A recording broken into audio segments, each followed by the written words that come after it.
Hi everybody, Chris Pies here for another PCA Sim Racing Classroom. We are going to be focusing on the final race of season 14, which is at Virginia International Raceway, or VIR. One of the best tracks, in my opinion, in the entire United States, or practically North America. It is fun, it is a classic. It's one of those old school tracks that if somebody was going to build a track today, they would never build something like this. Definitely iconic turns that you will see nowhere, including the famous oak tree turn that no longer has an oak tree, unfortunately. But those of us that raced back in the day can remember it, and it's still there, and the turn is still there. It's still a great turn. So we're going to go through all the corners in detail today through a track walk, and to try to get everybody all set up for a good final race of Series 14 so we can finish the series strong. So let's go ahead and fire up the replay. I apologize for not being around. I was out of the country for a few weeks and I missed a couple of the races myself. I loaded a previous, or not a previous, but a different YouTube video for Zolder. I hope that was helpful. I hope the tips that were given on that were reasonable. But now we're on to the next track. So like I said, VIR is one of the classics in the Cup car, and with VIR, there's not really a better combo in my opinion. It's just all of the quirks of the Cup car kind of come alive through here. You've got off-camber corners, you've got really tight corners, you've got a big long straightaway. Setup is going to be important through here to try to figure out a nice balance between keeping the rear end in check and then also not scrubbing too much speed down the big long straight that is also called Michigan Avenue. So, but we'll tackle it little by little and go through it and get a good run here. Also, this is going to be one of the last races for this Cup car. If you guys have seen the news in the next update for iRacing, we're getting the 992.2 Cup car. So the second generation Cup car for the 992. It will come with, I believe, traction control and ABS as well. So gone will be the days of the no help in terms of ABS and traction control, and we will have a car that is going to feel a lot more like the GT3 car, frankly, the GT3R. So let me just make sure I got my windows set up so we can do this and handle this. Okay, so as usual, I'm going to go ahead and play the lap before we go through turn by turn, so we can get everybody can get a nice view of what it looks like at speed, and then we'll go through the corner. So in terms of laps, I'm going to pick the fastest lap. It's a little bit ragged, but I will pick it. When we go through the actual turn by turn, I think I'm going to use a slower lap time where I hit my lines a little bit better. But this is me running ragged out. For those keeping score at home, it is a 47.4. The track temps and everything were pretty darn wonderful for a good time. 69 degree track temp, obviously dry conditions. So here we go. Going to put it in cockpit and let it run.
Feels so slow when there isn't audio.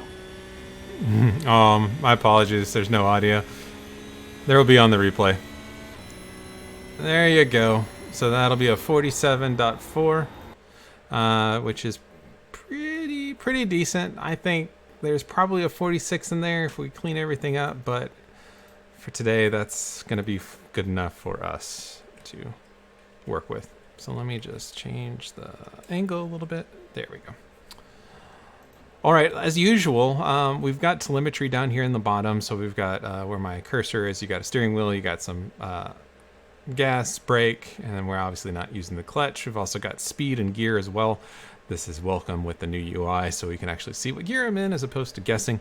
But let's tackle it. So the big thing about VIR, one of the things, kind of an overarching thing I want to kind of get out of the way is you need to be careful and manage your tire temps. If you start sliding, and goes everywhere, or it goes in general, especially with cars like the Cup car, but if you get your temps too hot, you're going to lose grip, and then it's a situation where you always kind of just get behind.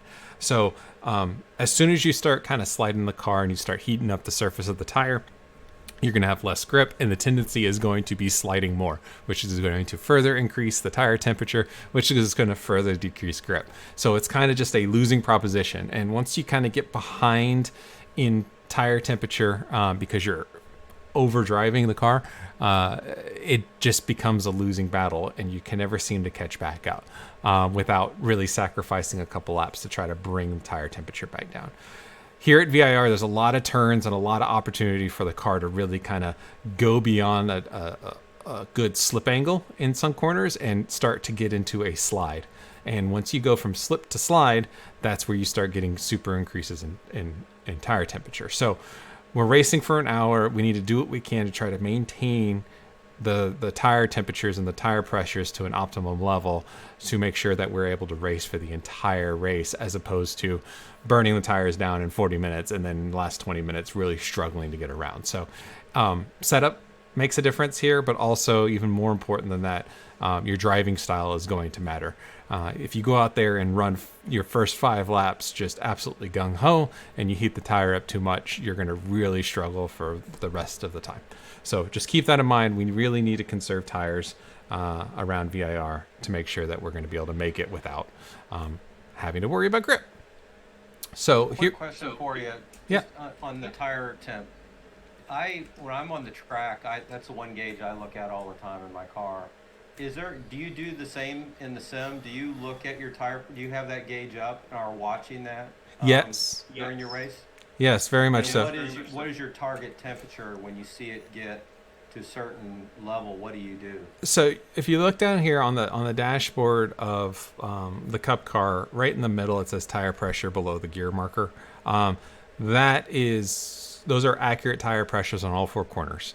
What you don't want to start seeing is tire pressures that are going to be up especially if you're getting up into the 27s. That's no bueno. Upper 26s is starting to get hot. Low 26s, high 25s is a pretty good indicator. But you'll notice the significant increase in the greasy feel of it when you start getting up in or you start getting into the 27s, I'd say.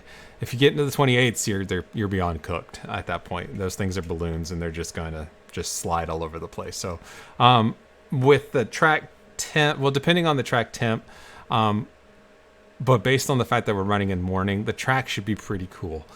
So I don't think you're really going to see too high of pressures unless you're really dogging the car and really driving super, super hard. On this particular run this is my 6th lap that I went my fastest. And I was driving pretty pretty hard after the 3rd or 4th lap. So this tire pressure is around 25. I could probably expect them to see settling in the maybe low 26s at the end of it. But long practices would be necessary for me to really kind of feel where it would settle in at. But yeah, if you start seeing 27s, 28s, then you're just straight over driving the car too much. So if you start to they start to creep up a little bit, realize where tire temp is coming from. Tire temp usually comes from super high load, high speed corners, or corners where you have a tendency to kind of slide the car. Around here, coming out of turn 1, there's a tendency to spin up the rears if you're not careful. When you are going up into roller coaster, you're going into a really hard braking section, and then coming down roller coaster, you've got a lot of lateral G's, a lot of lateral load. And then coming in through Hogpen, the final corner, you are leaning on those left side tires really hard while accelerating, which can really cause increase in tire pressure buildup. And in fact, if you look right now with the tire pressures that they are, I mean, my left sides are half a PSI higher than my right sides. That's a pretty big delta between left and right side tire pressures. So this track is definitely harder on the left side than it is on the right side tires. Hope that answers your questions a little bit. Yeah, great info. Thank you. Yeah, no problem. Also, just as an aside, I know we're not racing in the rain right now, but there is I use tire pressures almost exclusively for determining when to switch from rain tires to dry tires. Rain tires will get hot and greasy the more you stress them, and the drier the track, and the hotter they get, the higher the pressure. And once they get to a certain pressure, I know to jump off of them and get on dries. So it's a good indicator for that as well. All right. Any other questions before we get started? Tire pressures, setups. Okay. If you have any, we can always talk at the end as well. All right. So coming up to turn 1 at VIR, it's an interesting braking zone coming into turn 1. It's not flat. If you think turn 1 braking zone is flat, you're mistaken. We're actually going a little bit uphill, and then right at around the 3.25 board, so it's just short of the 3 board, the track actually levels off. So we lose that climbing sensation in the braking zone. So if you wait to brake till the 3 board, you're actually braking at a spot that has less grip than if you brake at the 4 board.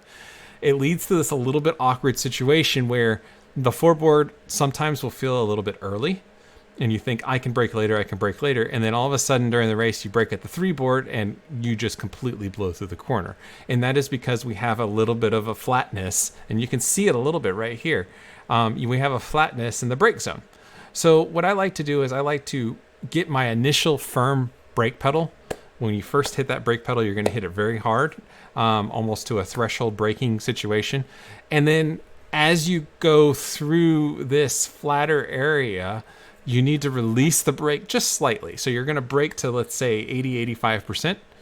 And then you're going to release the brake pedal to maybe about 70-65% while you're in this zone of flatness. And then when you get up to about the 2 board, the track is going to come back to you. So you're going to go back uphill again, and the car is going to compress once more. You can get back on to about an 80-85% brake pedal and not lock up. So the brake zone for turn 1 tends to be firm, release a little bit, and then firm again. So usually the stock answer of a threshold braking area is you hit the brake pedal firm, and then you slowly release, and you have like this downward brake pressure graph. So it peaks, and then it kind of trail brakes off. In this one, it's actually going to peak, come down a little bit, stay steady, and then peak one again. So you're going to have 2 peaks, and then it's going to kind of trail off after that. And that's because of the circumstances in the track. So hopefully I do it on this lap and doesn't prove me to be a liar. So where's the firm brake, and then we release a little bit right here. And then we're going to brake a little bit harder right here on the way up before we release on our final way into there. So brake, release, brake. And in fact, I'm going to pull up real quick the VRS data so you can actually see what that looks like visually in a kind of like a little graph form. So if we go view my session, we'll go to this particular lap, and we'll look at turn 1. Here's the brake trace right here where my cursor is. You can see my peak brake is right at about 80%. It trails off a little bit to about, 65%. And then it comes back up almost to where my peak brake was into the secondary. So it's peak, come off during the flat spot where it's not uphill. And then when it goes back uphill, we add a little bit more brake here, and then we go into our trail brake. So that's what it looks like visually through a graph. So if we show it again, coming in, and then I like to, like I said, brake around just after the floorboard. So we just passed the floorboard, boom, brake while it was uphill a little bit, release the brake just a touch, back to brake a little bit more, and then as we do our turn in, we're going to start to release that pedal to keep a nice trail brake in. Now, once we've started our turn-in point, I don't necessarily have a spot on the track that I'm saying this is where I need to start turning the wheel. My vision is always up. I'm looking up, down the track where my cursor is to try to see where I want the car to end up. We're going to drive to where our eyes are looking, and my eyes are looking for this first curbing, and you can just barely start to see it. And when I first barely start to see it, that's when I kind of start to turn in. If you're more of I need a point for a turn in, it's going to be after you pass this last board here. So I am turning in after that board. We also have a nice visual with some shiny part of the track, which is a filler that the track has. It has it in real life too. It's also where kind of all the big load is, and it's kind of a polished surface on the track. That's where we want our left side tires. Turn 1 has a tremendous amount of variation in terms of lines. You can drive it super deep and do a single apex on the way out. You can kind of do a little bit of a double apex. You can treat it like a carousel. There's just a lot of different lines. Ask 10 drivers your line through turn 1, you'll probably get 10 different answers. The best line is the one that you can repeat and you can be consistent with. For me, I like to keep it shallow. I like to keep it tight. I like to minimize the distance traveled. It also protects the inside from attack from other drivers. So I like to get down to the curbing relatively quickly, and I like to kind of ride that curbing around with a super, super late apex, and I'll show you what that means. So coming on in, I'm looking for this curbing right here. This is kind of my initial first apex that I want to get down to, and I want to kind of ride this curbing around as best I can. It means that in the middle of the corner, I may be slower than some other drivers that drive it in super deep apex early, drive it out, diamond it, and then turn the car and then accelerate through. But it also means I'm traveling the shortest distance. So as I'm coming through, I like to get it down to the curbing, kind of ride that curbing around. And my goal on the way out of this first part of turn 1 is to exit pretty close to where the colored curbing and the gray curbing kind of meet in the grass. So right around this area is my goal. You don't necessarily need to drive over that, but you want to get the car pretty darn close so you start accelerating coming off of the curb in that general area. As you accelerate, the car is going to start to rotate because the rear is going to have less grip. You're asking it to both turn and accelerate, so the rear tires are going to start to slip. As the rear tires start to slip, we're going to start opening our hands in the steering wheel. So by taking out lateral G in the car, we're allowing more of the car's grip to go towards accelerating. So unwinding the wheel as we're adding throttle. The second apex is way around the corner, right around this area. I like to get it pretty darn tight over here. So I like to get it pretty close to this curbing on the way out. However, by this point, you should be full throttle, second gear, powering out of this corner, already grabbed third on your way out. If you look at the corner, around mid-corner of this track, if we actually get the angle a little bit lower, we can actually see... Actually, can I go to nose? I think there's a nose... I guess there's not a nose. Very top. Oh, very, very top. There you go. Okay, perfect. So look at this. Look at the track. We can see a lot of the track. So this is the midpoint of this track, right around here where the cursor is. Right of the midpoint is on camber. So the track is assisting us. We can see a lot of the track. Past that midpoint on the track, you can see very little of the track. It's actually off camber. So if we're driving through, this corner, and we're consistently finding ourselves past the midpoint of the track, so we're consistently finding the car with our left side tires over this midpoint, so basically where this dark edge of the track starts to get light, we're actually losing grip because we're losing the camber in the track. The track is crowned. So anything past that midpoint is off camber. Well, we're asking our loaded tires to turn on an off cambered surface. you're not going to have a lot of grip out there. Not to mention all the marbles start to feed out there. If you end up past this midpoint, you're just hoping you can keep the car on track, frankly. It's almost like the track ends actually at this point, not out here. So a shallow line is really beneficial for a number of reasons that I'll kind of summarize. If we're shallow, we protect the inside from attack from other drivers. If we're shallow, we travel the minimum amount of distance, so we're shortening our racetrack, which equates to going faster as well because we're not traveling as long a distance. And if we're shallow, we're just in more control in general. So keeping it nice and tight, wait for that curbing, use a little bit of that curbing, come out, and then use this dark patch as kind of a guide to kind of keep the car turning, opening our hands while we're accelerating to get a good run coming out. Once we pass that second apex for that second gray curbing, the track doesn't really matter anymore. It's still crowned, but we're not asking for full load, lateral load to turn the car. We're actually accelerating out. So opening our hands to allow the car to accelerate is more important than keeping it on the on-camber side. Show me your throttle trace for this corner. Sure. So the throttle chase on this corner is going to be... So throttle trace is right here. So coming off throttle here on the way in with the corresponding with the brake, and then coming out of the corner, it's a pretty quick jump up. I almost have a step, so I kind of come up to about 50% throttle, about halfway to maintenance throttle.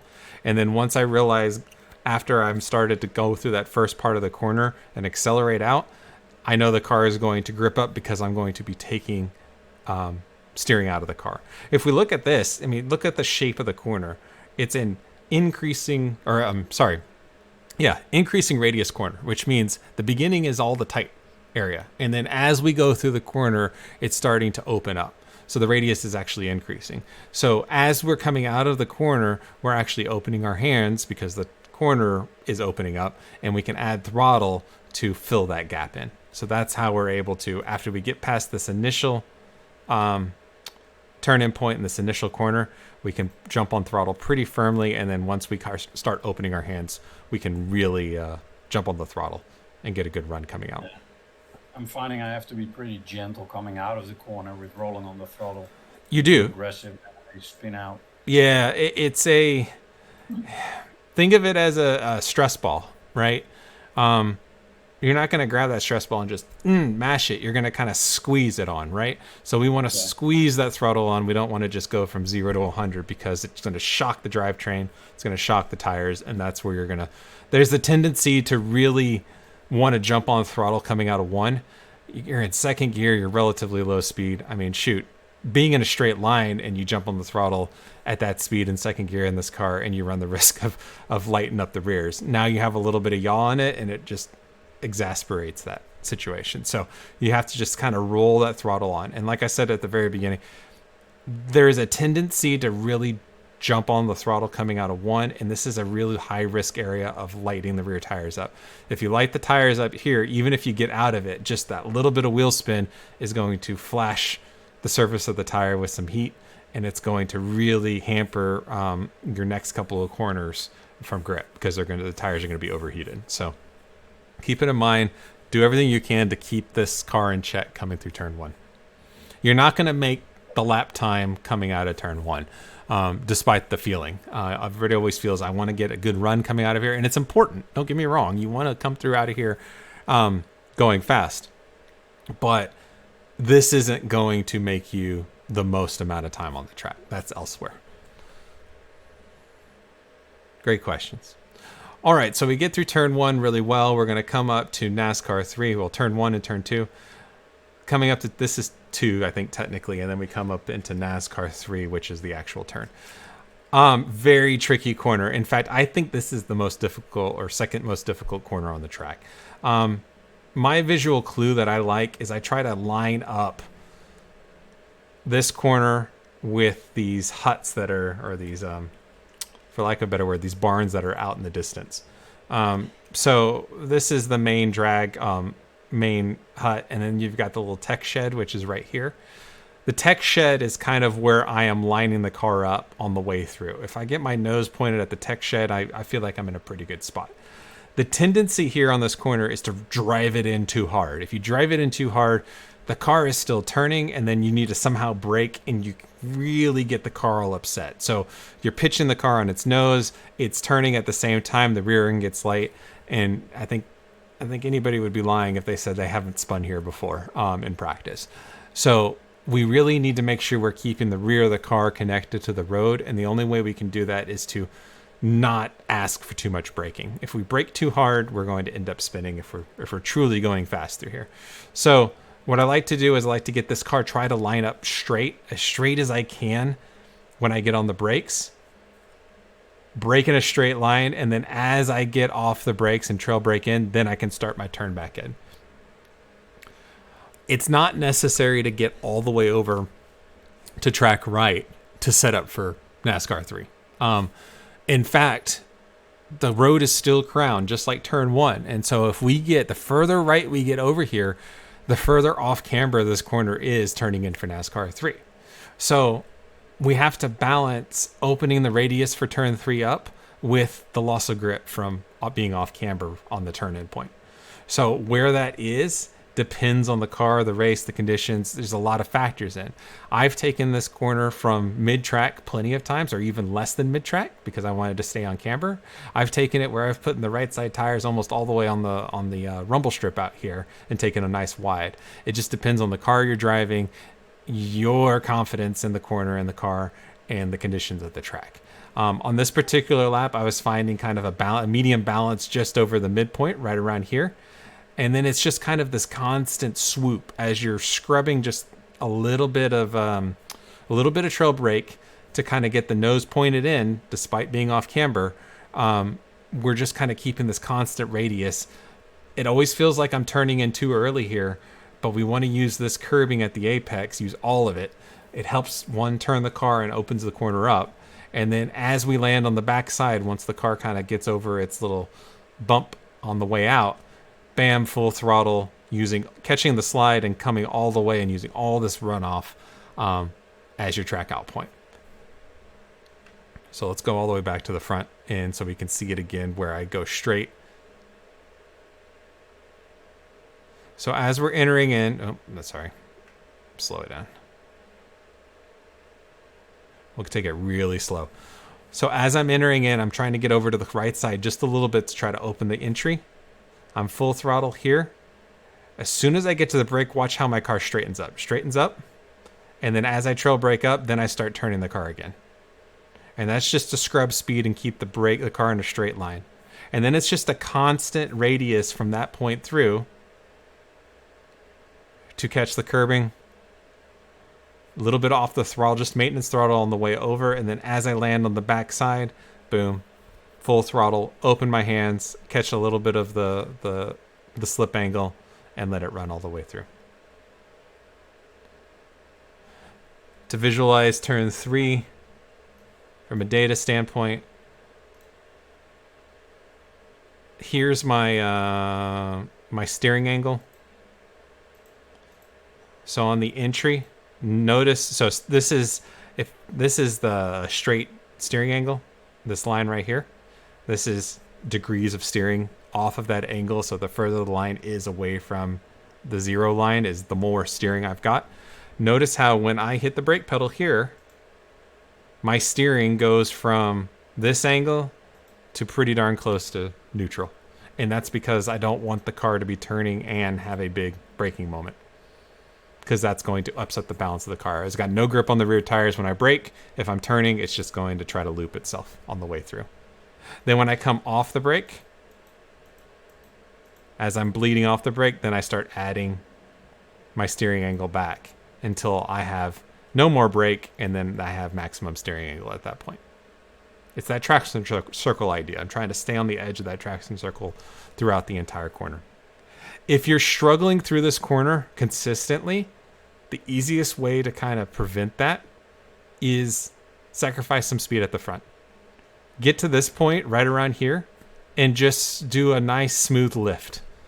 kind of coast into the corner. Don't attack it with like full throttle and then into braking.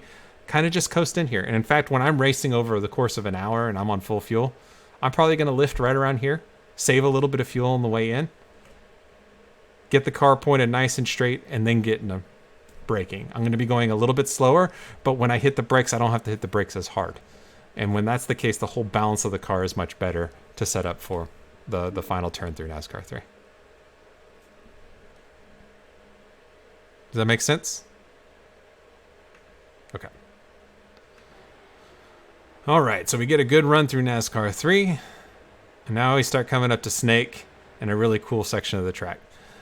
So for turn 4, the brake zone is pretty easy. It's basically where this runoff comes back and turns into grass. Right at this point, that's my brake marker. So as soon as I come through here, boom, brake as soon as the run out is over.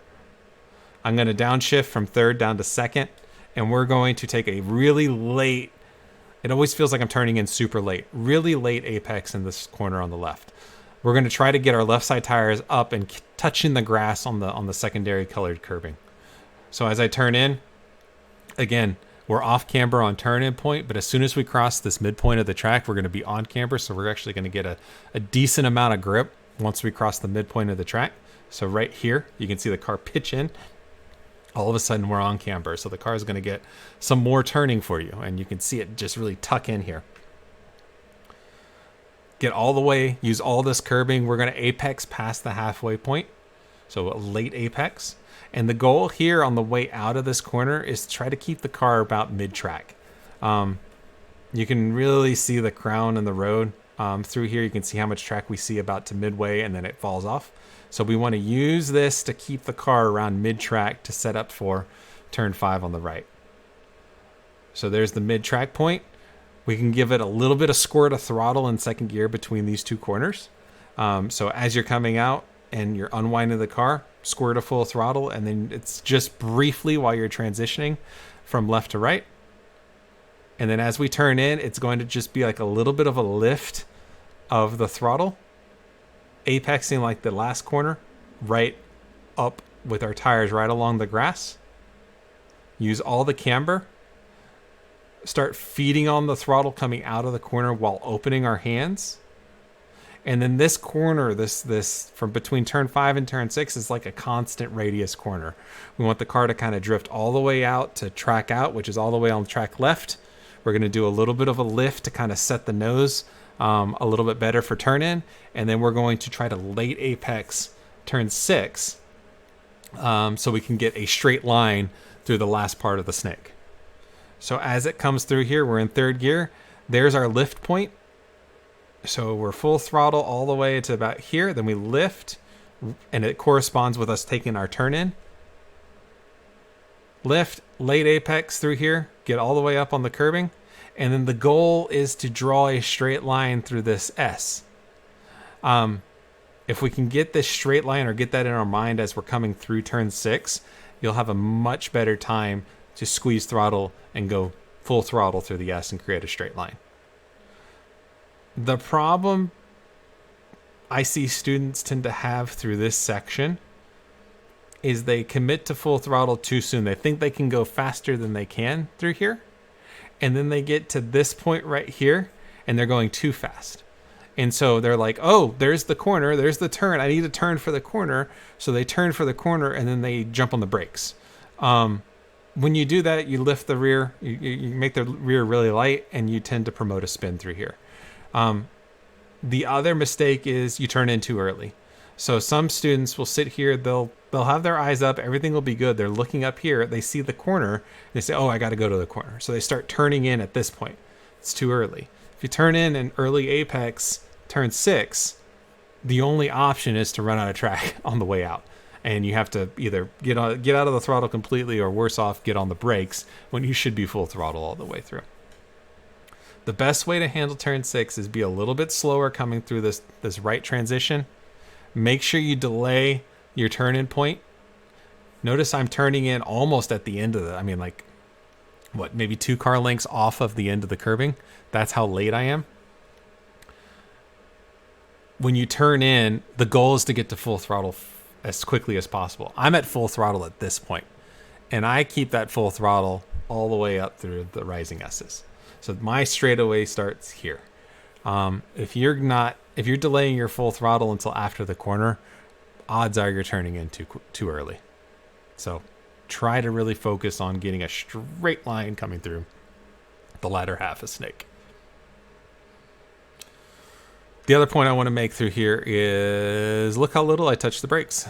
I'm going to do slow-mo through here. I hit the brakes here, trail off the brakes. I never touch the brakes again. I lift, back on the throttle through here, grab third, lift, back, full throttle. I never touch the brakes after that initial brake into turn 4. There's no need to, unless it's a really hot track, which I don't think we're going to have a hot track. So try to just coast through it. Try to just use your throttle. Throttle control to help steer the car will get you that speed. Chris, could you show the cockpit view through this sequence of turns? Absolutely. So if we go all the way back, we'll go to cockpit.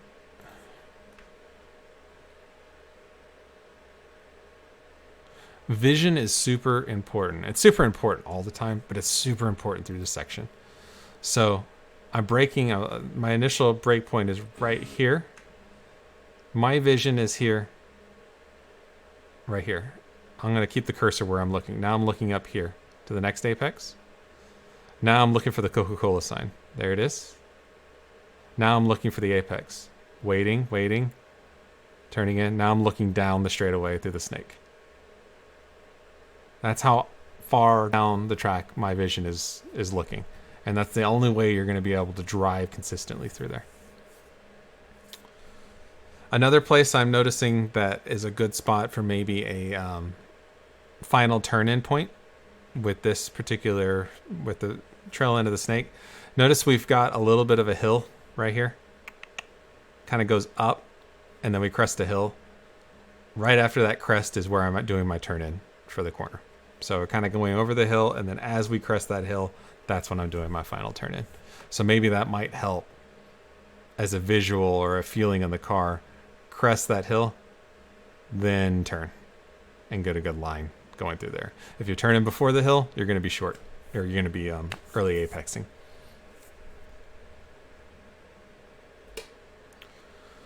Any other questions? Any questions to the first third of the track? Okay, cool. All right, so we got through there. Now we're going through the uphill S's. The only thing I'll really say about the uphill S's is they're flat. You can take it in 5th gear. If you just leave it in 5th gear, you won't have to do a weird downshift at the crest of the exit of the S's. If you grab 6th, you're not really gaining anything. I usually take it in 5th gear and just let it bounce off the limiter a couple times, spec Boxster style. They're the same. I haven't seen any difference between time through here, any meaningful time. Let's put it that way. The big thing to remember through the S's is, one, don't pass through them. Don't be like me last year or 2 years ago when I did. What you want to do is you want to hit all the apexes. So all the curbings, you can drive up on them. Nice wide late apexes on every single one of them. There's another one. This one is the important one. When we come through this left-hander, we want to keep the car a little bit left to set up this right-hander. This right-hander is the one where we really have to pinch and keep on the right side of the track to set up for probably the most difficult corner on the track. So we're going to keep the car a little bit left, as you can see here. And then at this point, we're going to turn in, use all this curbing, but the whole idea is to keep this car pinched to the right. So we got to scrub a little bit of speed. I tend to lift a little bit and scrub the speed on the hill as I'm turning without braking. So I actually get off the throttle, you can see here. Off the throttle while turning in. It allows me to really pinch this corner. And the goal is, as we crest the hill here, we want to be right side of the track to set up for the left-hander. We crest that little hill.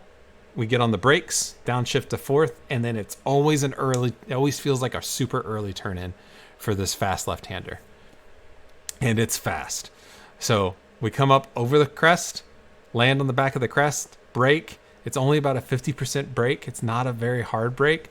Downshift to fourth gear, turn in what feels like early, and we're going to use all this curbing on the left side.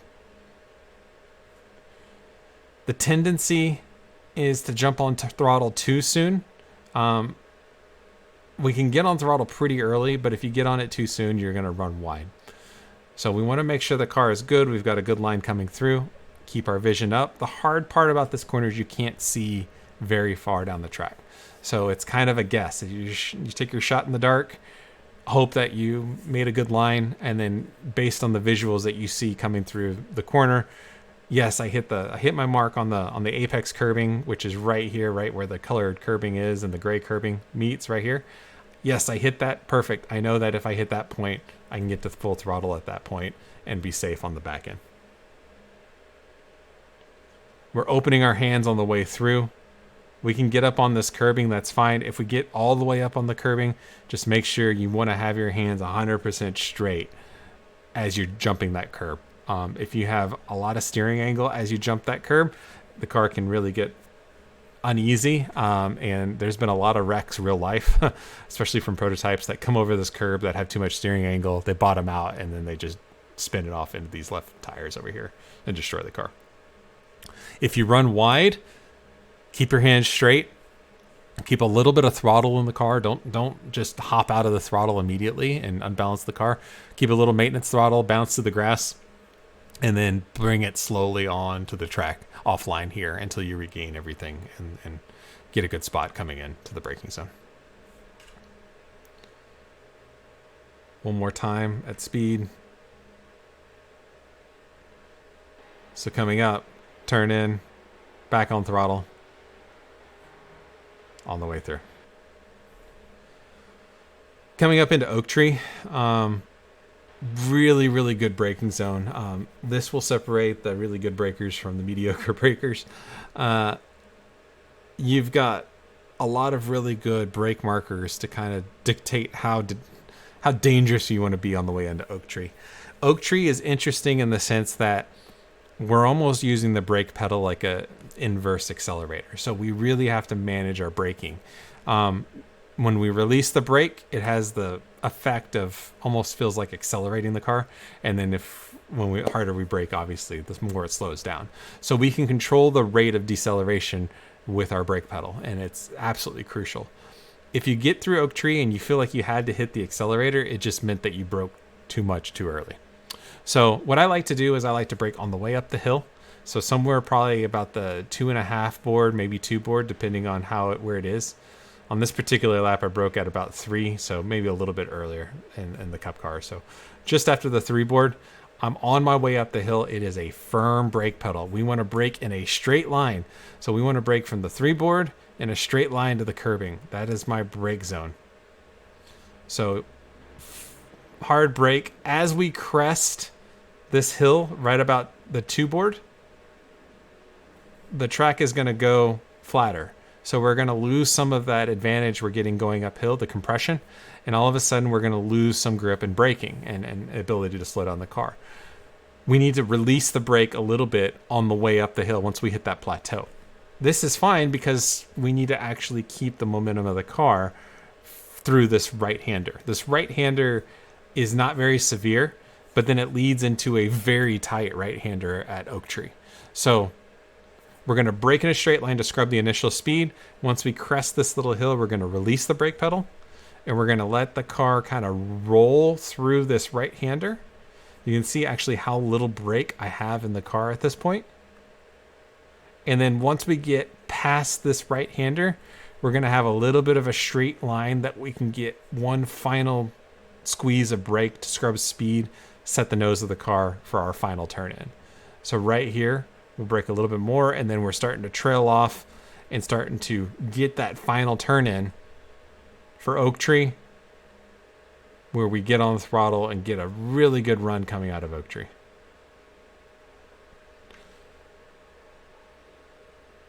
I know there's got to be some questions for this set of corners because it is tough. Chris, turn 12 there.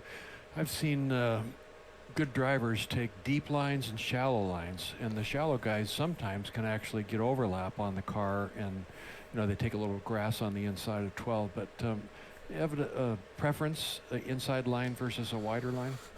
Wider line for qualifying because it is the faster way through. Oak Tree is the most important corner on the entire track because it leads onto the longest straightaway. Full stop. If you get a bad run through Oak Tree, you're going to have a bad lap time. I mean, you can lose half a second plus.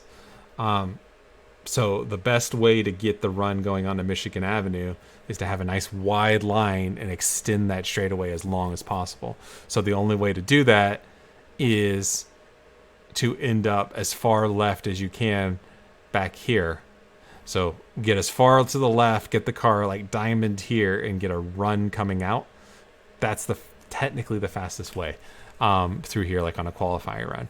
But if you do that, look at all the gap you've got on the inside for somebody to stick a nose in, right? Because you're really slowing the car to get it stopped and turned at this point, right?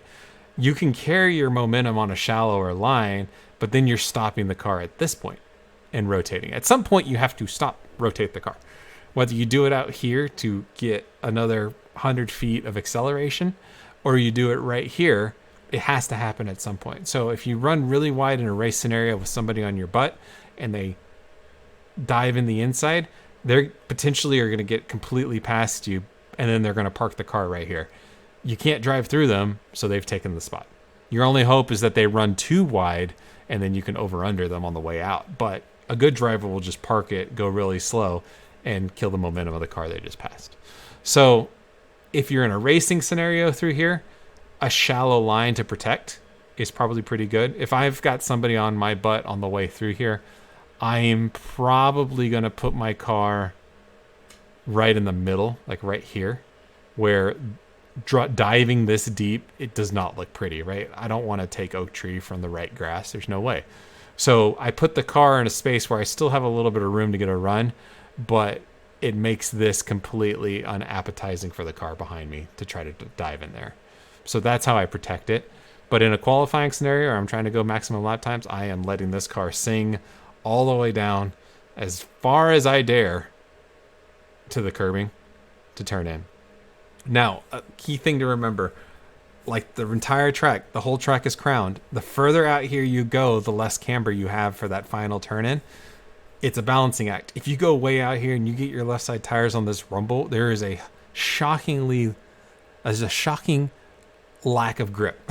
It's like as soon as you get out here, if you touch this curbing, it just all the grip goes away and you just tend to understeer out into the modal sign. Don't do that.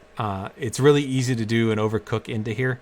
Just make sure you leave a little bit of chicken on this bone, because if you run wide here, you're gonna go into the modal sign. Your race is gonna be over. We want to get out here to get a good run coming down Michigan Avenue, but we don't want to risk binning the car. Maybe if it's your final qualifying lap and you've already got a heater in there and you're trying to go for pole, okay, maybe you're sending it way out here because if you bin it, it doesn't matter. But in the race, yeah, this is the furthest I would go out here in the race. I wouldn't want to go any further and run the risk of wrecking the car. Thank you. Makes sense. Yep. Any other questions on the braking through here?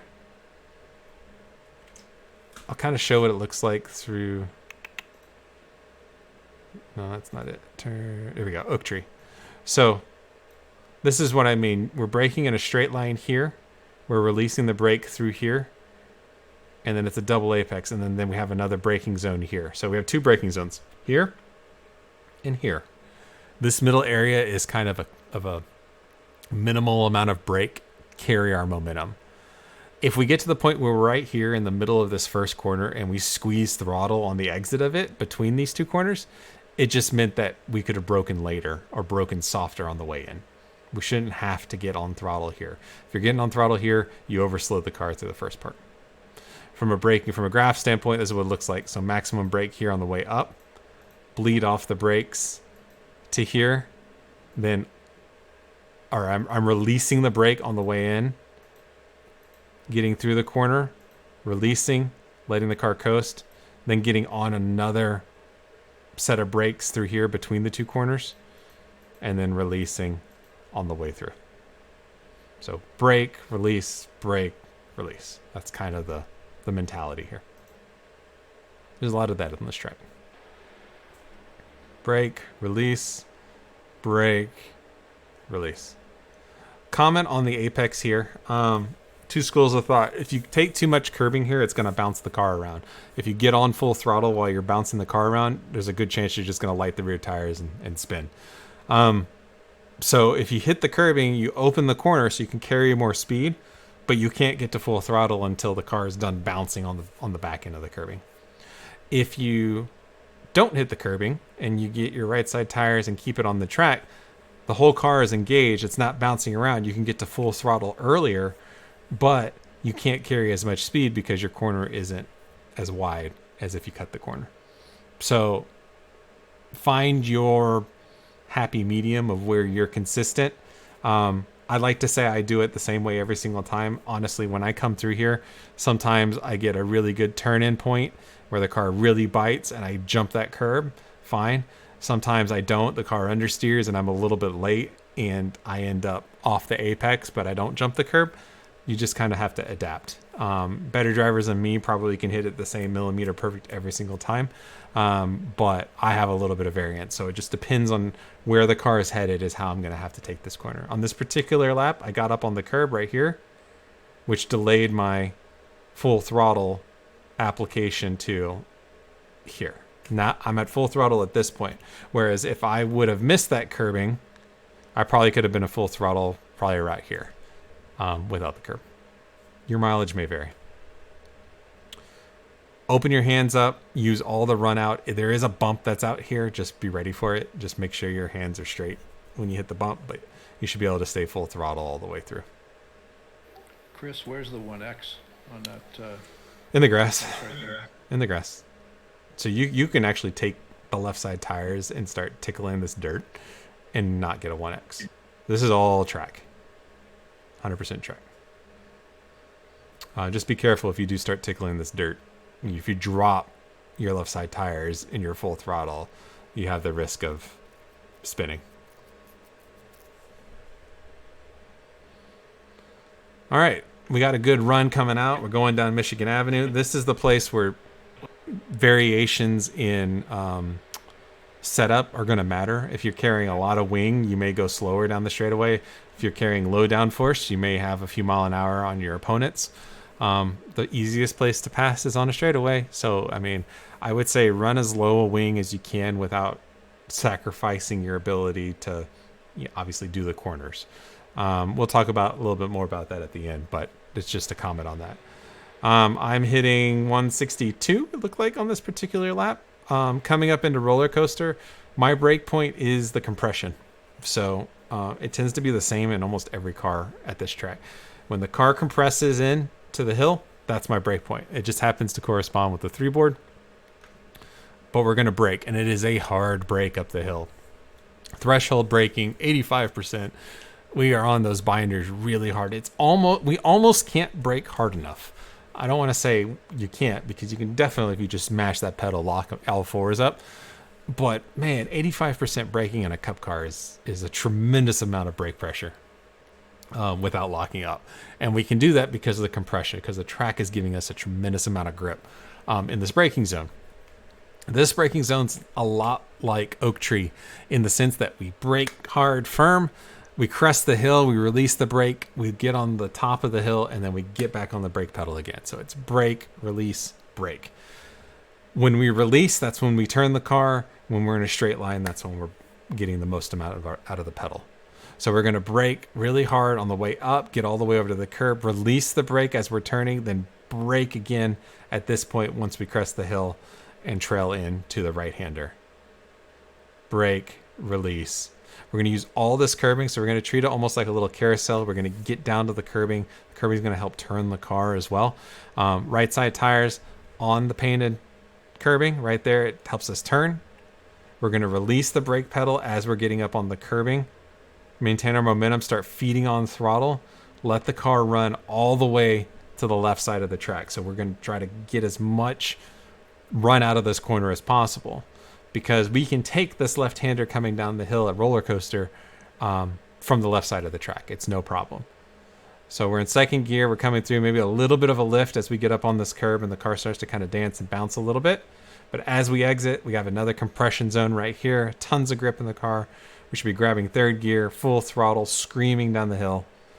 Opening our hands because we want to end up all the way on track right up on the curb. And then we've got our eyes up going into hogpen. We want to get our turn in point and we want to brake in a straight line. And again, it's a brake, hit the curb, release the brake, and then when we land on the back side on this left-hander, so after we jump that curb, we'll get on the brakes again to go right. So it's brake, release, brake. So we turn in, brake in a straight line, off the brake, brake again, turn in, off the brake, compress, go. There's lots of that at this track. Brake, release, brake. So let's go all the way back up into the entry into roller coaster.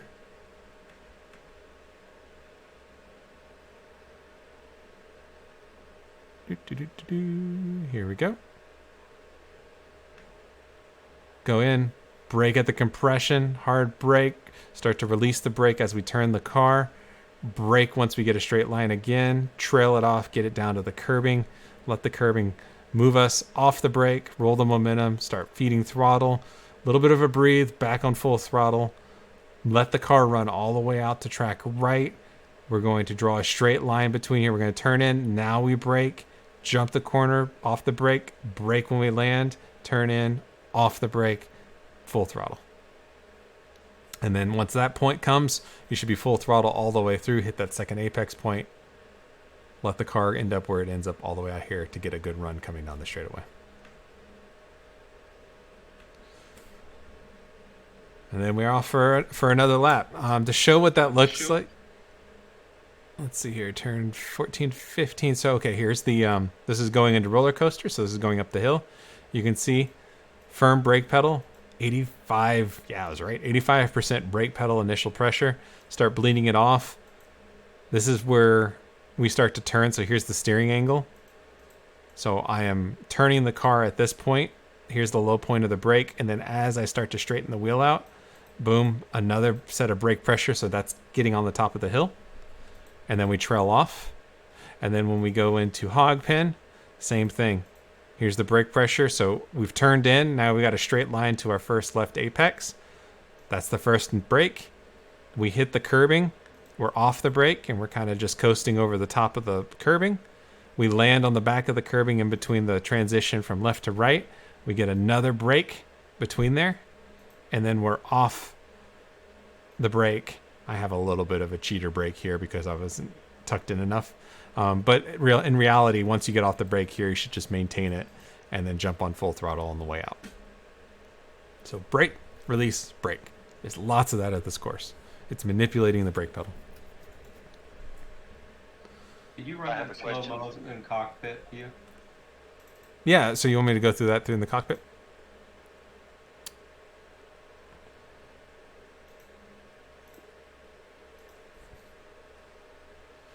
So we're going to brake at the compression, which is the 3-board.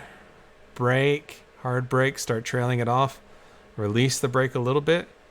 Then brake here, start trailing it off. Release the brake, start adding throttle. Opening our hands, grab third. Full throttle through here. Let the car go where it needs to go, which is all the way on the right side. Still full throttle. We're going to turn in. Brake straight line. Release the brake. Brake again. Turn in. Off the brake. Compression. Add throttle. Drive it all the way through.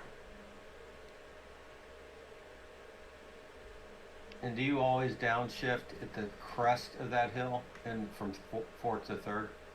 Yes, on the way down. Yeah, because you can get a really good squeeze of third through here.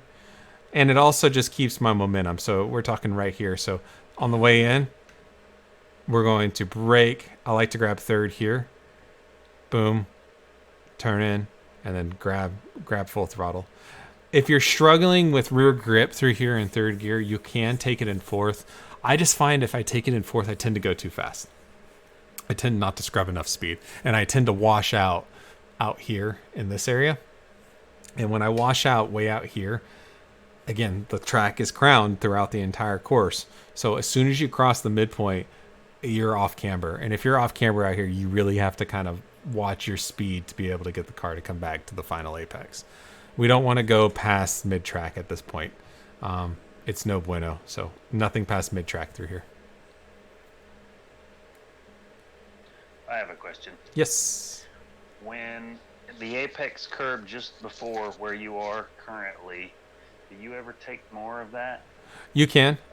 There's actually a really happy zone on this curbing where your right side tires are like right up on the grass. So right here. Where So it's okay to get yeah, the right tires all the way on that curb. You can. The caveat I will say, there is a line through here where your right side tires are like right on the grass, and it is smooth as butter. It might as well be just part of the track. Like, you don't feel a bump, you don't feel anything. And that is like, it's perfect. Nirvana. If you don't hit it right, like if you're a couple inches off, it is a huge bump instead. And it's like, ooh, hold on. I gotta let the car settle from a suspension standpoint on the back end. So if you can hit it, it's perfect. Too far in is the bump. The bump is too far in. So if you don't get far enough to the right, you'll hit the bump. So like even on this particular turn, I miss it, and I missed it on this lap, but look how smooth my car is all the way through there. It's not bouncing around. When I get on full throttle, I don't have to wait for the suspension to sort itself out. Let's see if I grabbed it on a different lap. Let me see.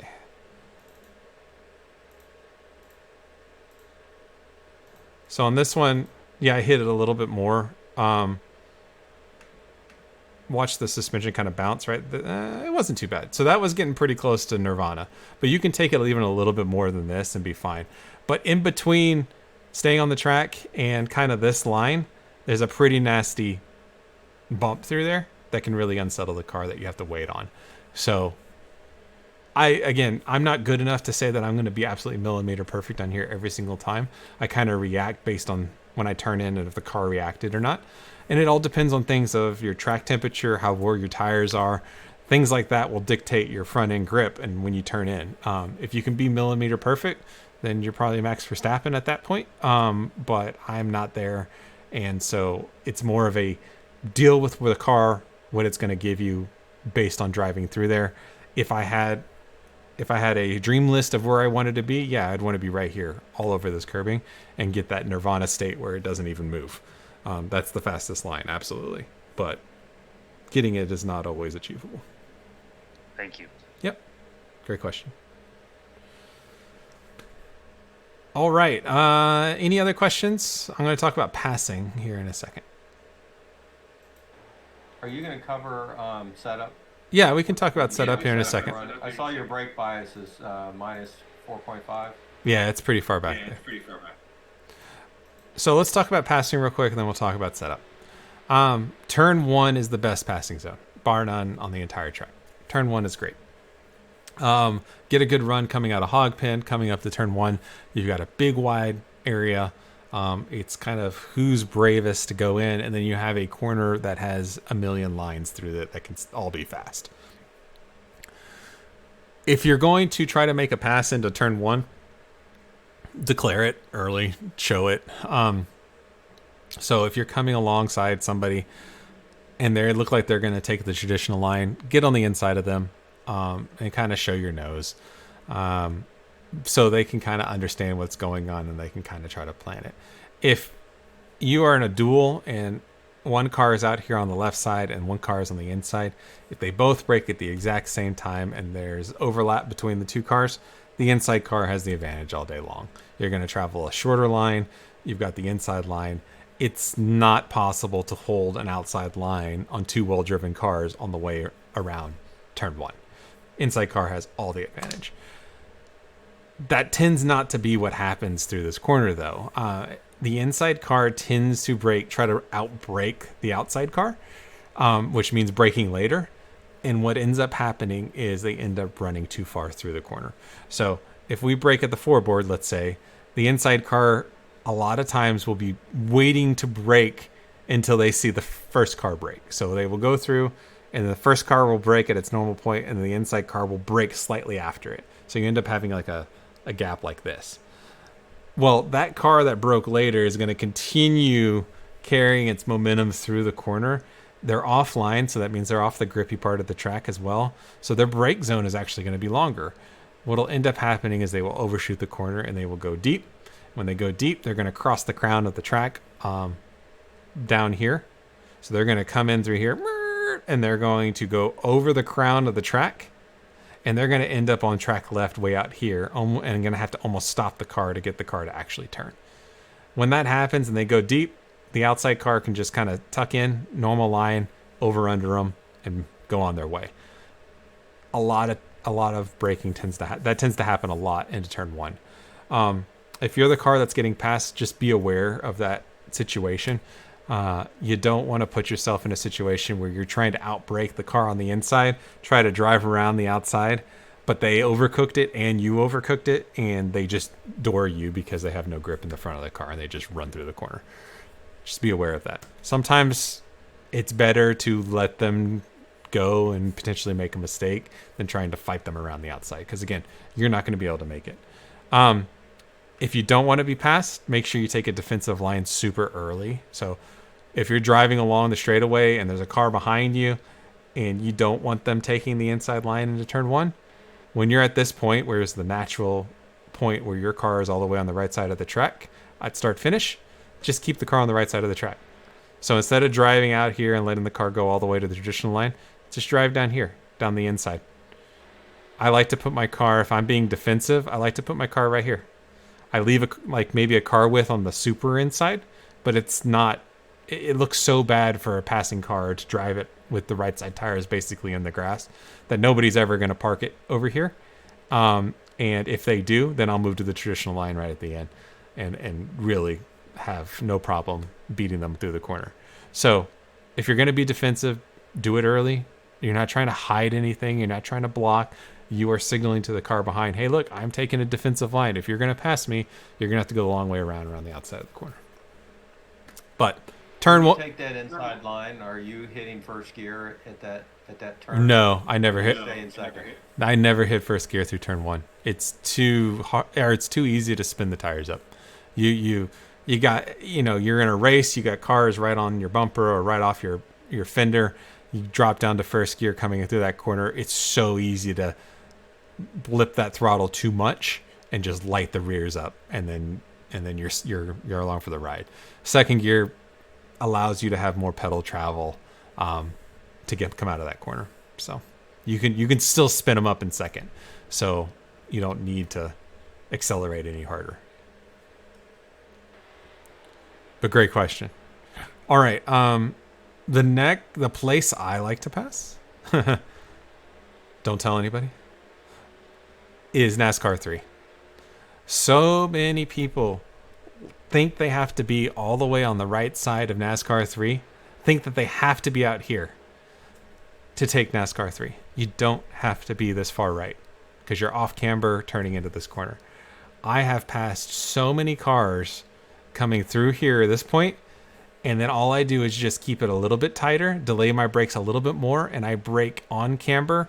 I use the track to help me slow down a little bit better and have a good turn in. And then basically I can get alongside another car right here before they do their final turn in. I can put my car right here, maybe even a nose ahead, and still make the corner. Practice it first. Don't try it the first time out in a race situation. It's the first time you've ever tried to pass someone here. Just try taking a shallower line when you're practicing and see what it feels like. I guarantee you'll be surprised how much grip is actually down here, and you can totally catch people by surprise that think they have to drive all the way to the curbing, and they don't. So this is my little secret passing spot, is NASCAR 3. I do not like passing through this point. You can get it done if it's an emergency and the car in front of you is really slow. If you can get alongside them because they got a poor run through NASCAR 3 and you're fully alongside them for the brake zone for this left-hander, okay, you can make it work. But it's so rare for that situation to happen and manifest. Just having your bumper along the rear wheel or the rear axle, frankly, isn't enough. You're just inviting them to come down and pit themselves off your front bumper, and then you'll get the penalty because you're not alongside them. So unless they got a really bad run, I don't recommend turn 4 as a passing zone. 5, 6, 7, 8. This is all nothing. There is no passing through here. Going too wide through there is going to be seconds slower. It's just not worth it. Same thing all the way going up the S's. Everybody's full throttle. It's flat out. There's no passing through here. It's just single file. Don't try. Don't be silly. Tempting to pass into turn 10. Don't do it. The cars are so on edge. Whoever's on the outside here is going to just get monumentally screwed. You dive it down the inside. There's no way you can hold a shallow line through here and allow room for the outside car. It's kind of a one-lane turn. It's so fast and so on load.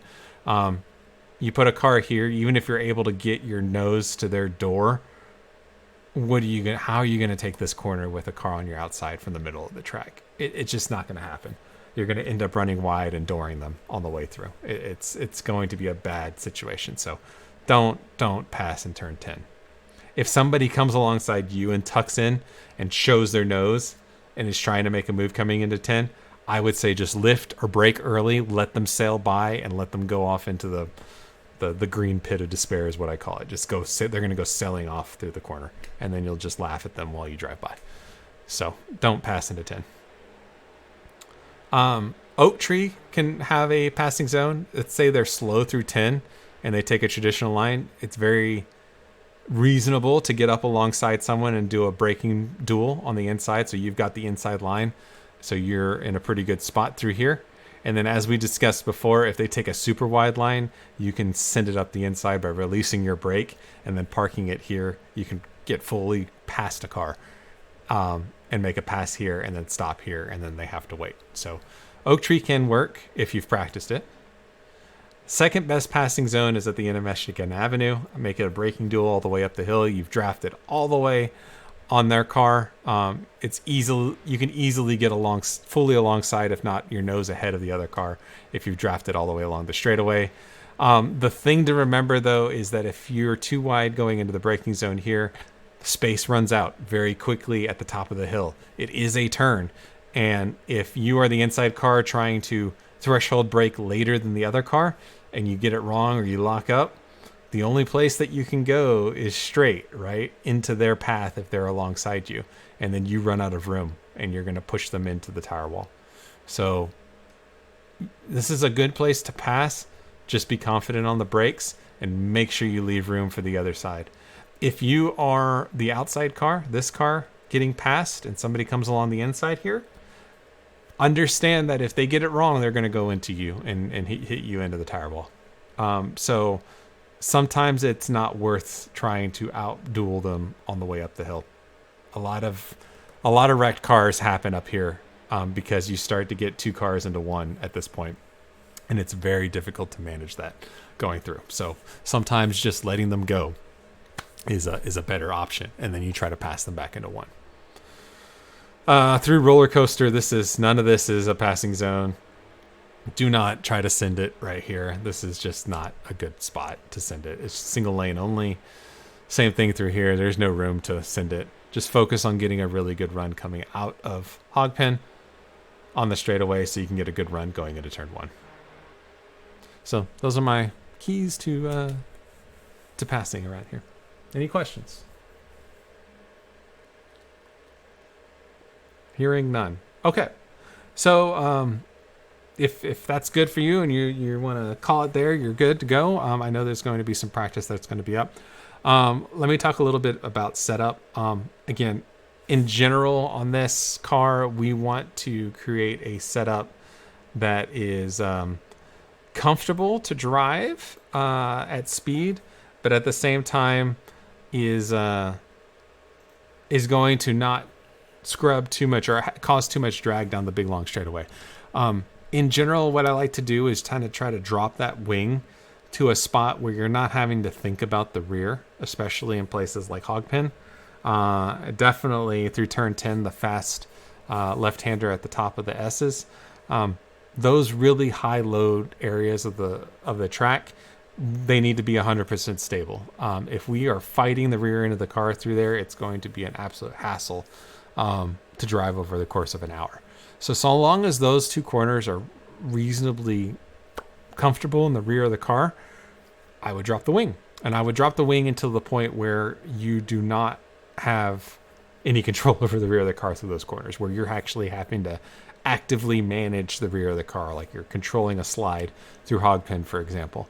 At that point, you've probably dropped the wing too much, and so you probably need to add another click of wing.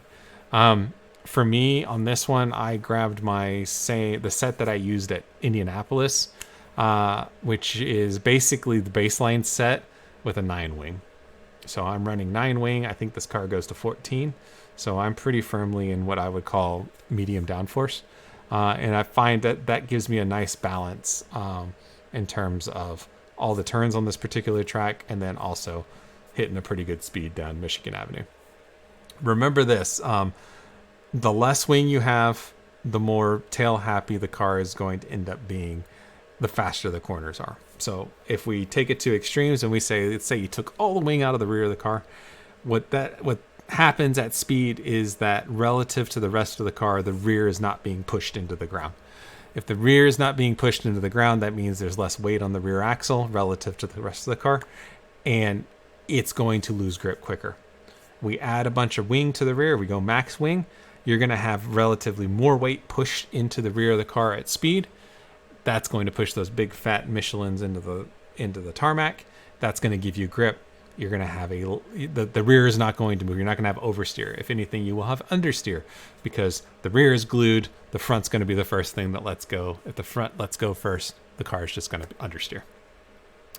Finding that balance between there is what is kind of the devil's in the details with the setup.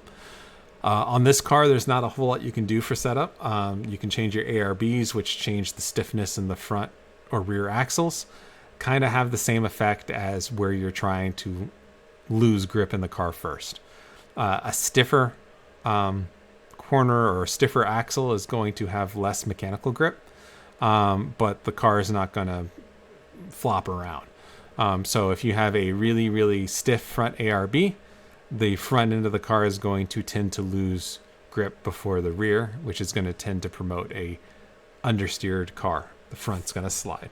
If you have a stiffer rear relative to the front, the rear tires are going to tend to lose grip before the front axle. So you're going to tend to have an oversteery car at the limit.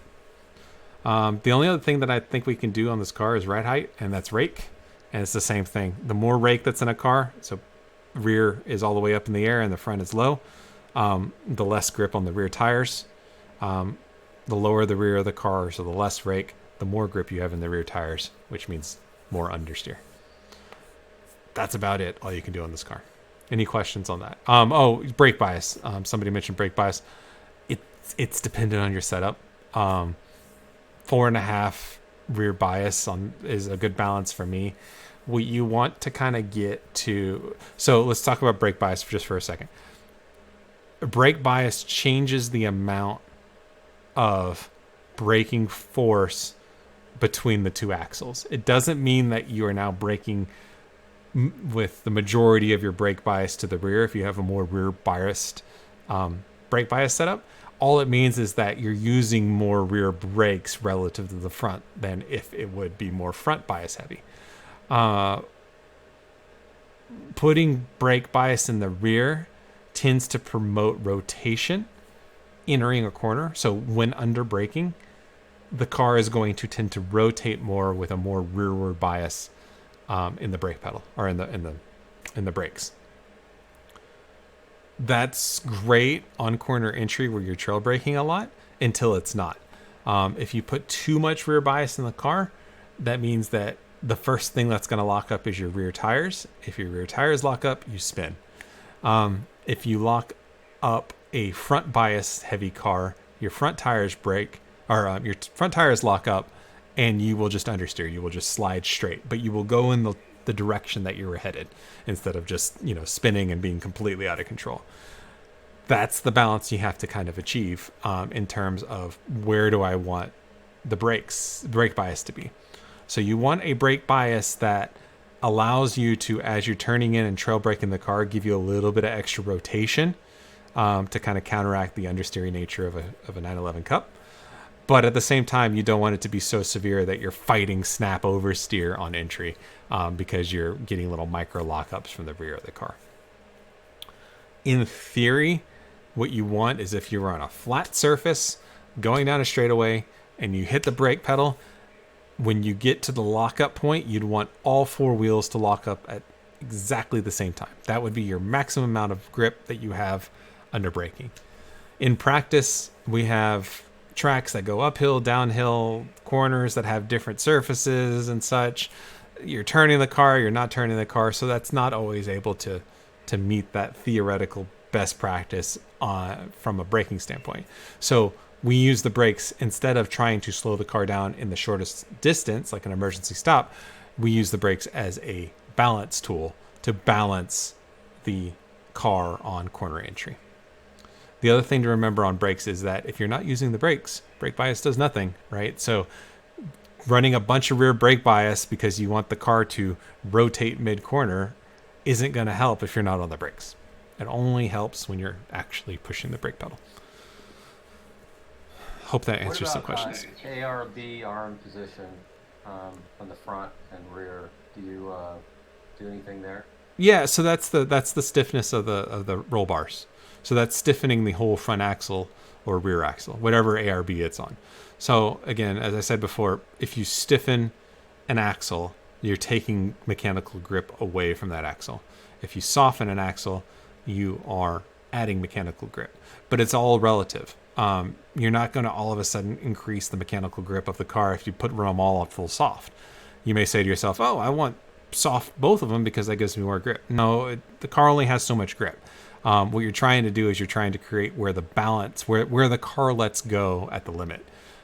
So if you want an oversteery car, you're probably going to want a stiffer rear ARB.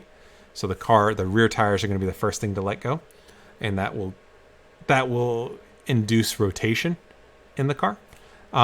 Or if you're not comfortable with an oversteery car or rotating cars, and you want something a little bit more,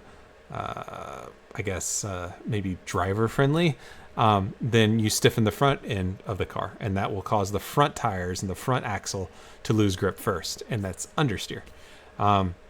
Oversteery cars are theoretically faster because you can use that rotation to get you pointed in a better direction so you can get on throttle sooner. The only problem is if you get it wrong, you're going to spin. And if you spin, you're out of control and you're hitting a wall, probably. So it's a balance. Some drivers love dirt track racing. They love the idea of sliding a car around, and they love oversteer and countersteering and working the wheel a ton. Then they probably want a stiffer rear axle. If you're somebody that just likes to be nice and balanced and super smooth, and the idea of snap oversteer is terrifying to you, then you probably want a stiffer front axle. But it's completely driver dependent. So I'm running a 1 and a 6. Is that 1 on the front? Yeah. Okay, if you're running a 1 on the front, that's super soft at the front, and that's pretty stiff on the rear. So you're gonna have the car set up for more rotation, more oversteer. If you're finding it difficult to control in corners, like the rear end's trying to swap with you, try softening the rear. So take that 6 bar in the rear and bring it down closer to 1, or take that 1 in the front and move it closer to 6. So flip them. But again, everything moves together with the car. Think of ARBs as course adjustments. So, oh man, I got way too much oversteer in the car. Okay, make an ARB adjustment. If you feel like you're in a pretty good spot with the balance of the car, but you just want to make smaller adjustments, okay. Rake will be a much smaller adjustment. So ARBs are course adjustments. In this particular car, ride height is going to be a finer adjustment. And then the wing you pick is going to dictate your ride height as well. So that's kind of how they all play. And the reason I want to make this a mention again, I'm running baseline setup with just a change in the wing to suit my style. So I just loaded the iRacing baseline setup and then just change the wing based on the track that I'm running at, and that's it. So like the key to remember. When you say baseline, you mean the VIR, No. I mean iRacing baseline. the actual baseline. iRacing, everybody has it. No VRS, no third party, actual iRacing. I mean, for the Cup car, there is an iRacing setup for just about every track that we run. Oh yeah, there is. There's a VIR one. Yeah, there's a. Sorry, I don't know why I thought VRS. Yes, no, there is a VIR one, and that's a great starting point. But for me, I've been running the baseline the whole way. Think of it this way: if you're having to change, one of the biggest misconceptions on setup is that it's going to make you faster. Setup makes you faster in that it makes you more comfortable with the car. If you're more comfortable with the car, you're able to drive it at the limit better and more consistently. If you're uncomfortable with the car, it's going to be harder for you to drive it at the limit and get the maximum amount of performance out of the car. Setup alone is not going to get you seconds of lap time in that you're unlocking a potential to go 30 miles an hour faster down a straightaway or something, or you're able to corner a corner 5 miles an hour, 10 miles an hour faster. That's not how setup works. It just makes you more comfortable. And by being more comfortable with the car, you may make the car go 5 miles an hour through a corner faster, but that's because you're more comfortable with the balance of the car, not because the car inherently has more grip through that corner. So if we agree that's true, keeping a car to a setup that is consistent even from track to track helps your familiarity and your comfort with the car. If every single track you have a drastically different setup in a car because you think the setup needs to change from track to track, means that you've got to not only learn the track, but you have to relearn the car in that particular setup. Keeping a consistent setup even across the tracks is going to probably, for most people, benefit you the most because you already know how the car behaves. So now you're just learning the track instead of the car and the track. I'm a firm believer of kind of minimizing the variables as much as you can. And if you can minimize the variables by running the same setup or very similar setups on track to track, you're going to be more comfortable with that car because every moment you practice with the car in that setup, you're getting more comfortable with it. So when I make... That's really good advice. And the one question on that, would that also hold true if it's in the rain? You keep it the same? Setups in the rain are different. It's almost like driving a completely different car. But if you have the ability to jump in knowing that it's going to be a completely wet session, you can make a setup for a rain session. And the way the car behaves in rain is drastically different than in the dry. So it would behoove you to probably get comfortable with a rain set.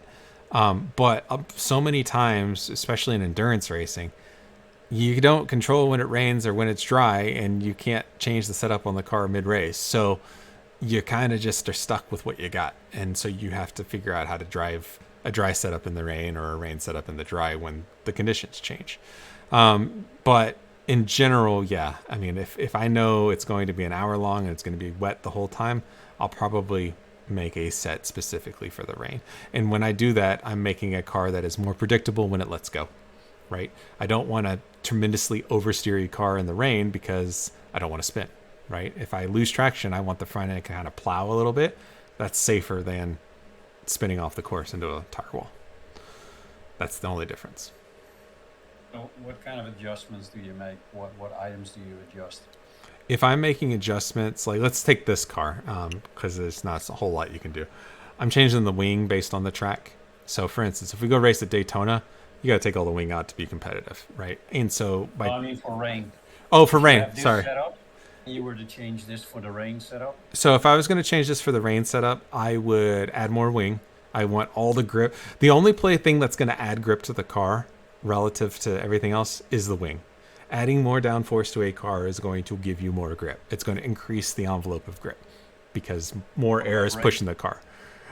Rake is to change the balance of the car, but rake isn't necessarily going to increase the envelope of grip. So if I'm in the rain, if I've got a rain set, let's say rain at VIR, I'm probably going to max that wing out because I want all the help I can get for rear grip. And then because I'm raising the wing to maximum, at max speed, the rear of that car is going to be pushed down even more into the ground. I'm probably going to raise the rear of the car to offset that wing pushing, that arrow pushing the rear of the car down. So I'll raise the rear to offset the increased wing. So when I get to that threshold of really high speed where the rear of the car is getting smashed into the ground, it's not getting smashed into a situation where it's too low. So it's a And what about balance. ARBs? Anything like that? If again, keeping that trend with rain and where I want to be, I'm probably stiffening the front, just so when the car lets go, it lets go in the front before the rear, and it's more controllable. But that's a comfort. That's a driver comfort. What you're familiar with, but that's what I would do. And brake bias, do you dial that back? Brake biased is, see, that's I think there's a quirk in iRacing right now with rain and brake bias. The cars tend to seem to really be understeery in the rain, especially under braking, that it almost seems to be almost to a detriment to run maximum rear bias because you try to get the car rotated on entry, and then catch it and then drive through it. That seems to be smoking up, that's- yeah. You don't want to lock up, but adding that rearward bias helps promote rotation on entry in the rain, and you need that to get the car to actually turn sometimes. I don't feel like that's necessarily hyper accurate in real life. I don't seem to have that same problem in real life where the front end of the car does not seem to turn in the rain. So it's almost like in iRacing, when you brake in the rain and then you try to get it turned in, it's almost like dirt track driving. You're almost trying to snap that rear and then catch it on entry and then ride that slide all the way around the corner. I've never felt that in real life. Maybe I'm driving rain in real life wrong, but it doesn't seem right. But in general, if you want to kind of game the system, people are running really, really high rearward bias, brake bias in the rain. And then set the car up around that. What I'm finding is when I'm running in the rain, I'm very gentle with my braking. Mm-hmm. With that, I'm not likely to lock up, and if I have my rear bias, I prevent all that understeer that you get if I didn't.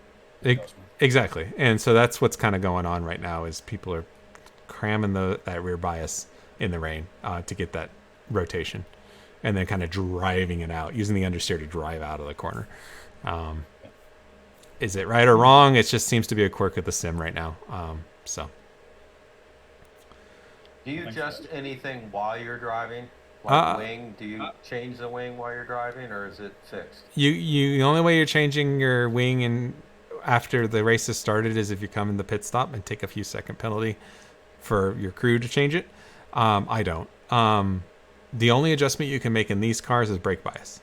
Now I will change brake bias while I drive. So in the Cup car, the gas tank is in the front. It's in the nose, effectively. So as the fuel burns off this car, you are getting lighter up front, up in the nose. When you get lighter up in the nose, you're going to get understeer. There's just less weight over the front axle, and the front tires don't have as much grip because they're not being pushed into the ground as much. So as the fuel burns off, the car gets lighter, but more importantly, the front axle gets lighter. So you tend to get more understeer. To offset that, I tend to push the brake bias rearward as the fuel burns off. So maybe halfway through the fuel tank, I might give it a click of rearward bias. And then maybe towards the end of the fuel tank, I might give it another click. I'm not doing like huge, like 4 clicks, 5 clicks or something like that at any point. But I might give it a click here or there as I notice the front end start to understeer more and more.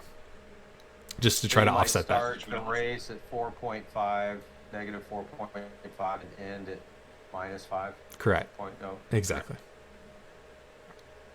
And you can do it the other way around too. Like, let's say you get in there and for some reason the conditions of the track, you're like, this car is oversteering on entry all over the place. I don't know what is going on. The only thing you can adjust is, other than your driving style, is the brake bias. So put 2-3 clicks of brake bias, put it forward.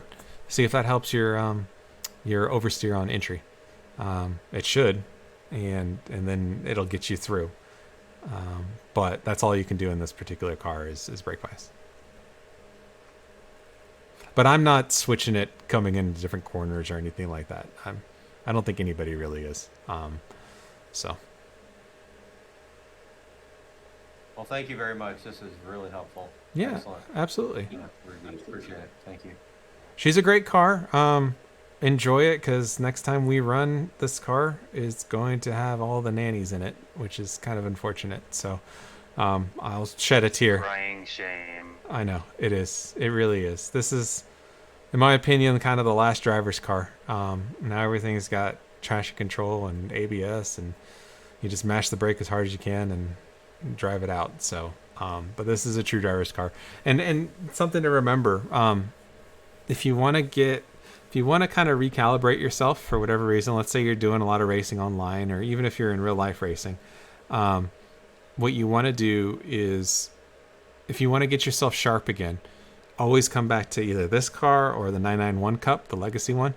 No traction control, no ABS. It will turn you into a good driver. If you can drive this car fast, you can drive any car fast. And all the lessons you learn in this car can translate to GT3s. It can translate to GR86s. I mean, it can translate into any sports car. And so you're building good fundamentals and habits with this car, because if you have bad fundamentals, it will punish you. And it'll show you where you are poor. And if you can tame this thing, you can hop into anything else and be quick, frankly. I'd like to add that translates to real life driving fundamentals as well. Truly, it does. Oh, absolutely. Absolutely. And then I will leave you guys with, let's see here, because I love VIR and I've driven it a ton. Not VIR in the dark, but I know I have to have. One of the best cars I ever drove at VIR was a Ginetta. And that thing just gripped forever and was the best. Let's see here. Where is it? Yeah. I know the video's a little washed out, but this is what it's like to drive a VIR. I think I was in qualifying, so going as hard as I absolutely could in a Ginetta on street tires. And I think our qualifying time was a 155, I want to say. 154, 155, and the equivalent of a underpowered GT4 car. Completely flat up the S's on street tires, no problem. This corner is so fast. Up over the curb. Oak tree, brake, release the brake, brake, tuck it in, go.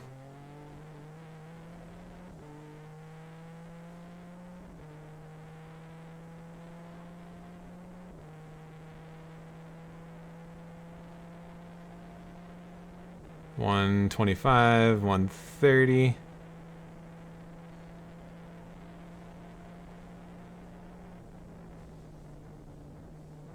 Dive the slower cars because they need to get out of my way. Drive around the outside. And then this is where the car was mega. Into hog pin. You jump and then jump here and then just 100% full throttle commitment. It just goes.